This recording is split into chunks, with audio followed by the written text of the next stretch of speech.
喜欢穿白衣服的最好不要知道这个，不然我怕你不舍得买新衣服。爆炸盐洗不干净的它可以，它是比爆炸盐还要好用的泡洗粉。你买泡洗粉不一定非得洗校服，袜子用它泡一晚，你会发现黑印子不见了。洗完衣服的水去泡一下拖把，拖把的酸臭味就去除了。浴室毛巾、浴巾那股难闻的异味，用它泡个半小时试试。老公那渗油发黄的头盔，用泡洗粉试一下。小白鞋用泡洗粉泡泡，晒完也不会发黄。去年放衣柜发黄难闻的白 T 都可以拿它泡一下，赶紧囤上几瓶吧。这衣服放卫生间都发黄发臭了，用它泡洗完还能再穿几年。摸了1个月的袜子，这脚底黑的干净了，床单枕套一起洗。原来我的头油头屑这么恶心吗？泡完的水还能用来洗拖把。刚回家懒得手洗袜子的，你就直接倒一盖青莱滋白衣卫士，不用开水泡，不用费劲搓，最难洗的脚底黑都泡出来了，还能除臭亮白。不需要用开水了，这是第3代校服净，洗出来的娃娃干干净净的。你要是不想手搓衣服，你就加一点这个校服净，未来几年的衣服都像新买的一样。这是我家孩子上学穿过的运动鞋，用校服净泡过之后，再简单刷几下，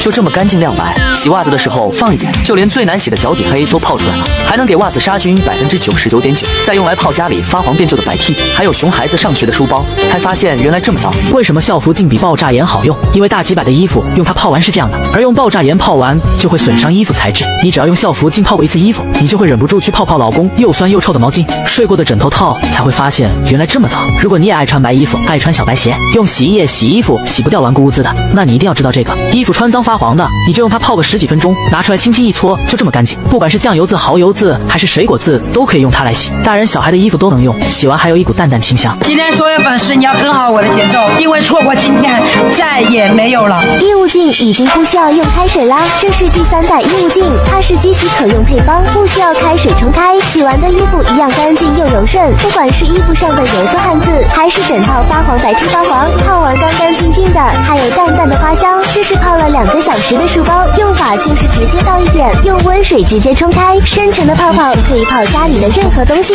特别是下班回家不想洗袜子的，泡个10几分钟都省得手搓了，方便又省事。趁着直播